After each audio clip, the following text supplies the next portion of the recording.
How many times have people told you that the media being owned by a select few isn't a problem? That these corporations and the bankers that fund them would never propagandize the people for their own interests, and certainly wouldn't endanger lives, that false flags aren't real, and that they would involve way too many people, that a secret that big could never be kept quiet. Media manipulation by bankers with money interests and governments beholden to those bankers is not the exception, it's the rule. There are countless verified examples that government schools conveniently leave out of the history books, and banker-funded media conglomerates are the last people that are going to give you a peek behind the curtain they've woven to protect themselves from the retribution they would surely face if the public were to discover just how little their lives mattered.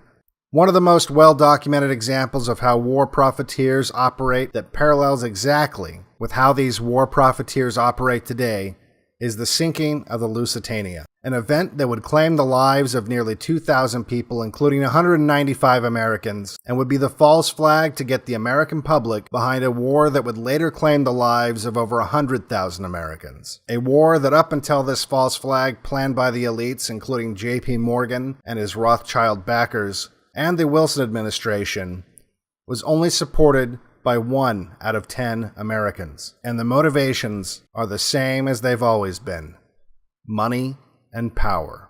In the early 1900s, J.P. Morgan, the American agent of the Rothschilds, sold war bonds in America to fund the English and the French in their war with Germany. Not only did they profit through handsome commissions from these bonds, the money raised was then spent at the companies owned by Morgan and the Rothschilds. War was big money. Total purchases would rise to an astronomical $3 billion, which in today's money would be roughly $74 billion. Morgan's firm became the largest purchaser on Earth. And when German U-boats appeared to be turning the tide against England, they faced a very real possibility that this ocean of money would dry up. This would mean substantial losses to their balance sheets. Additionally, this would also threaten England's ability to repay the billions of dollars it had borrowed with war bonds. In fact, Morgan was finding it difficult just to sell the bonds that funded his military-industrial complex, as it appeared the Germans might claim victory in a matter of months. To make matters worse, Morgan himself had loaned around $37 billion in today's money that he was now in danger of losing. Something had to be done. Morgan hired a committee that identified the 25 most influential newspapers. He then installed editors at each of the papers and paid them off to run stories that were pro-war. Eventually, he had over 1,000 newspaper editors on his payroll and used his vast advertising purchasing power to strong-arm the smaller papers to trumpet the same pro-war sentiment. The Rockefellers of Standard Oil, who would also profit handsomely from the war, used its own publishing companies to influence the people against Germany and funneled money to reluctant congressmen. Massive parades were held. But with all this campaigning and social engineering, the polling data still showed that 90% of Americans still favored staying out of the war. Enter the false flag that would plunge the world into war, killing over 100,000 Americans to protect the interests of the bankers and the ruling class. Winston Churchill, who knew all too well without American involvement in the war he would soon lose to Germany, began to work with President Wilson and the bankers on the false flag that would force the American people to support the war: the sinking of the Lusitania.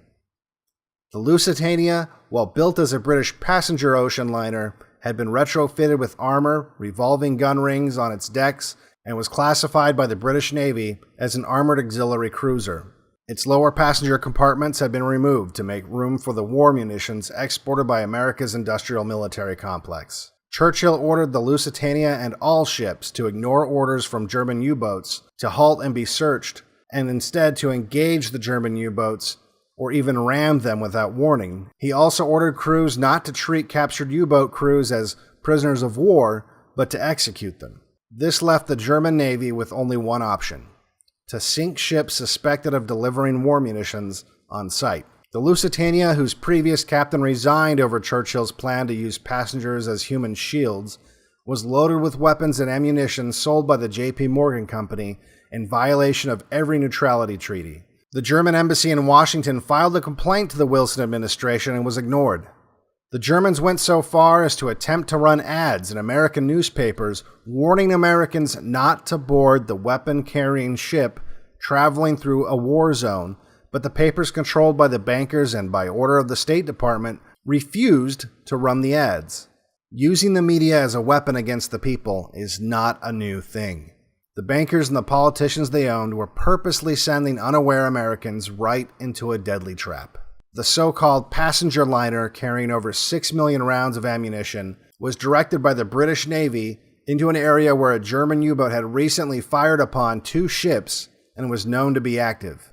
To ensure the ship would be vulnerable, the destroyer that was supposed to escort the cargo to port was called back without notifying the Lusitania, leaving her a sitting duck in hostile waters.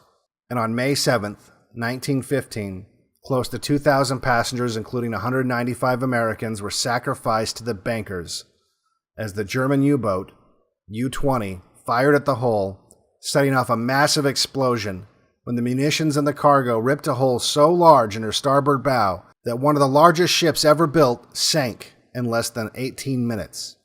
The Lusitania was purposely loaded full of explosives and then led defenselessly into hostile waters in the hopes that it would be sunk by the Germans.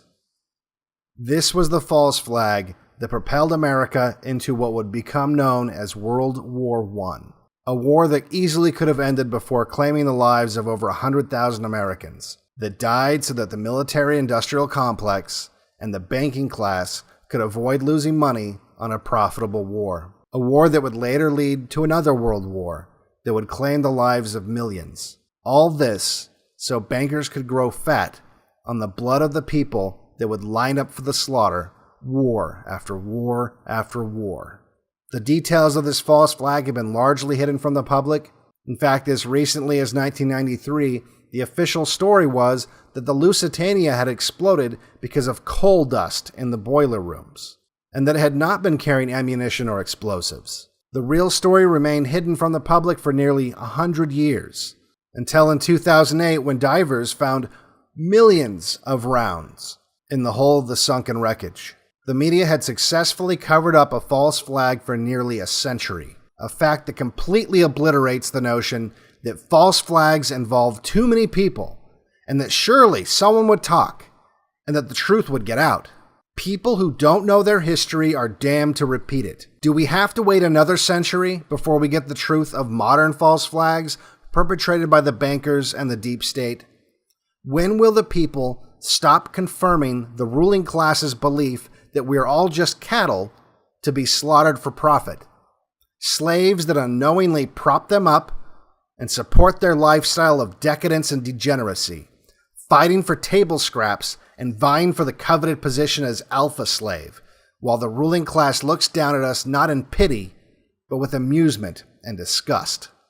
The technocrats are developing new ways to control us and eventually make us obsolete.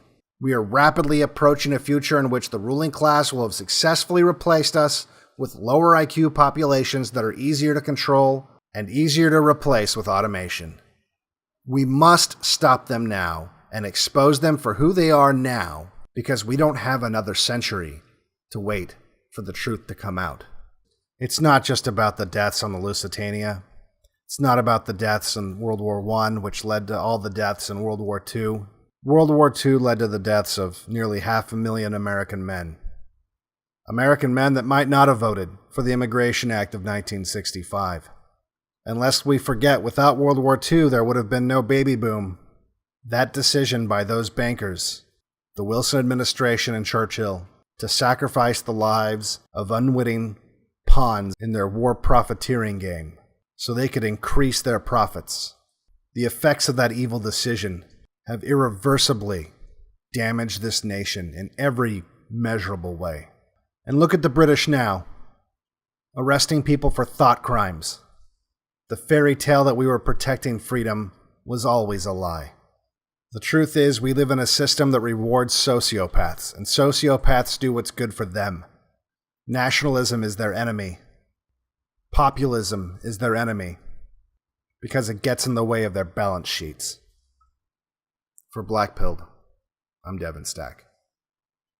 If you like my content, please subscribe and like my videos. Make sure you hit the notification bell. You can also support me on patreon.com/blackpilled, or you can donate cryptocurrency to the addresses below.